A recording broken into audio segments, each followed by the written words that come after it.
Maut kalau mencabut nyawa, dia tidak melihat akte kelahiran, tidak melihat umur yang mana. Kalau kita tegak di bawah pohon kelapa, coba kita lihat ke bawah. Kelapa yang tua tidak jatuh-jatuh, malah kelapa muda yang jatuh, bahkan mayangnya yang belum jadi kelapa pun jatuh ke bawah. Jadi yang tua jangan putus asa, yang muda jangan bangga, karena kita semua akan mati menghadap Allah Subhanahu wa taala. Semua akan tinggal hanya menjadi kenangan, dan kenangan yang kekal abadi menjadi kebaikan. Di antaranya adalah pesantren Ar-Rahmah Ambon.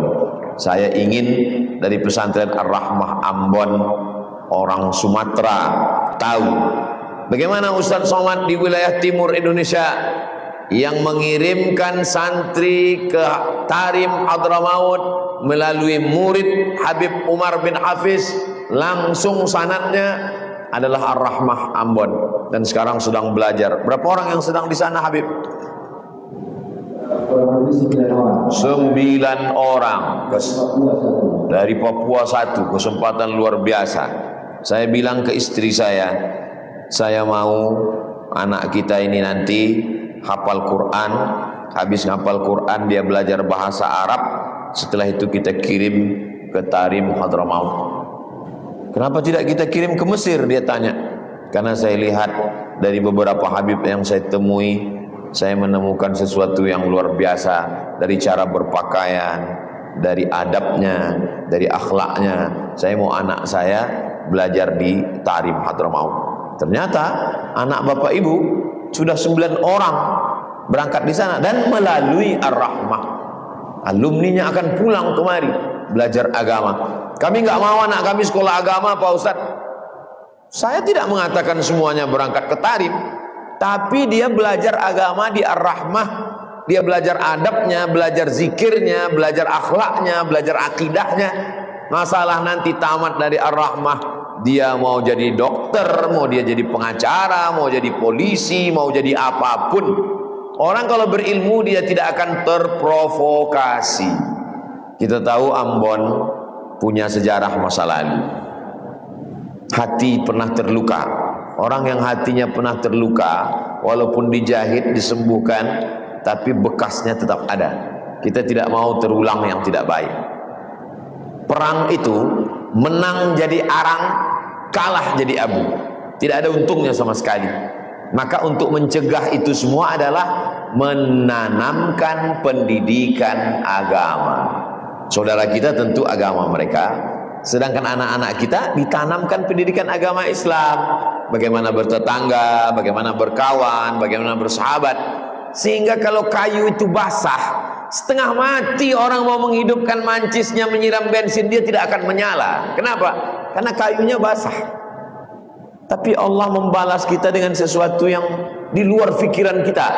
Kita berharap bahwa anak-anak kita ajarkan Quran, kita ajarkan hadis, kita ajarkan akhlak, kita ajarkan moral, etika. Tapi ternyata Allah berikan sesuatu.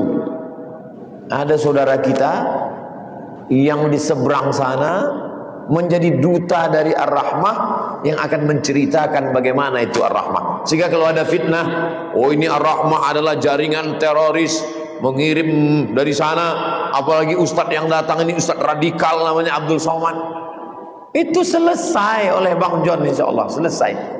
Juru bicara kita insya Allah, beliau akan menjelaskan itu sedetil-detilnya. Kita doakan beliau sehat, panjang umur, supaya bisa menjelaskan bilisani qaumihi, dengan bahasa kaumnya. Kalau saya menjelaskan, ustadz menjelaskan, habib menjelaskan, sulit. Ada saja cara Allah, ada saja yang dibuat Allah di luar dugaan kita. Allah memberikan jalan. Maka Bapak Ibu yang dimuliakan Allah Subhanahu wa taala, selama beliau tadi berdiri setengah jam lebih kurang, dari awal sampai akhir tidak ada satupun kata yang menyinggung perasaan saya sebagai seorang muslim. Saya yakin juga perasaan Bapak Ibu juga sama. Dan dia tidak kaku, dia lepas seperti biasa. Itu kenapa bisa begitu? Itu karena perasaan. Saya sudah banyak ketemu dengan orang. Dari mulai Sabang sampai Papua, pergi ke sana kemari, tausiah. Satu hari saya ceramah 3 kali, pengajian subuh, pengajian zuhur, tabligh akbar malam, sehari 3 kali, macam makan obat. Macam-macam saya ketemu dengan orang. Tapi malam ini ketemu dengan Bang John, seperti tidak ada batas, cair saja, mengalir saja seperti biasa. Tentulah itu karena perasaan. Saya penasaran, begitu tadi pertama awal dengar, di mana letak rahasianya? Tapi saya tidak mau bertanya, saya mau terbuka sendiri. Ternyata beliau sendiri yang membuka. Beliau dibesarkan oleh seorang ibu. 20 tahun beliau kehilangan ayah. Orang yang dibesarkan ibu dengan perasaan, maka perasaannya akan halus, mudah merasakan perasaan orang lain. Itulah yang membuat kedekatan kita, karena ada hati. Hati tak bisa dibatasi dengan apapun. Maka ketika datang seorang perempuan menjumpai Nabi SAW, ya Rasulullah, ibu saya datang, tapi ibu saya tidak Islam. Ini cerita tentang perasaan. Afa asiluha, boleh saya bersilaturahim dengan dia? Kata Nabi, siliha, sambung silaturahim dengan dia. Karena perasaan tidak bisa dikerangkeng, tidak bisa dibatasi, tidak bisa dipenjarakan, karena dia ada di dalam. Afa utiha, boleh saya memberikan sesuatu kepadanya? Kata Nabi, i'tiha, berikanlah kepadanya sesuatu. Saya merasakan itu. Rupanya beliau punya perasaan halus itu karena dibesarkan oleh seorang ibu. Ada orang untuk membuat orang lain tertawa mesti menginjak orang lain, melecehkan orang lain, dan itu sekarang yang dijual di televisi, sehingga saya malas penonton. Ada satu orang yang khusus untuk ditertawakan, diejek, hanya untuk membuat orang lain tertawa. Bang John tidak begitu. Stand up komedi beliau tidak begitu. Iya Pak Ustadz, beliau tidak mau orang lain, tapi ibunya sendiri. Masih ada batasan-batasannya, tidak kebablasan. Nah, jadi apa yang kita lihat malam ini penuh dengan pendidikan-pendidikan. Kita berharap ke depan anak-anak kita hidup dalam kedamaian, keselamatan, dan kita pun menghadap Allah SWT. Ada yang kita tinggalkan sebagai sesuatu yang mengalir bekal kita menghadap Allah. Yatsba'ul mayyita salasun, yang mengiringi mayat itu sampai ke liang lahat cuma 3. Yang pertama, maluhu, hartanya, mobilnya, motornya, selimut, bludrunya, semua ikut.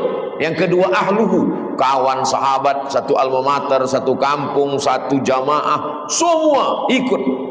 Wa yabqa wahidun, yang tinggal cuma 1. Keluarga pulang, harta pulang, mobil pulang, motor pulang, selimut pulang. Yang 1 cuma tinggal, wa amalu, amal. Salat kita tak seberapa, tahajud kita tidak seberapa, puasa sunat kita tidak seberapa. Maka 1 peluang kita itu adalah sedekah, sesuai dengan kemampuan kita masing-masing. Kita bisa mengukur diri kita. Oh, saya ini seekor gajah, bawalah 1 batang kelapa. Saya ini bukan gajah Pak Ustaz, hanya seekor semut, enggak apa-apa membawa sebutir gula. Tapi kalau ada 1 ekor gajah membawa sebutir gula, itu gajah keterlaluan. Sesuaikanlah dengan kemampuan kita masing-masing. La yukallifullahu nafsan illa wus'aha. Allah tidak membebani lebih daripada kemampuan kita. Kita akan lanjutkan setelah lelang-lelang berikut ini, karena Habib Rifki Al-Hamid beserta tim banyak yang akan mereka lakukan dalam penggalangan dana ini, insyaallah. Terima kasih. Wassalamualaikum warahmatullahi wabarakatuh.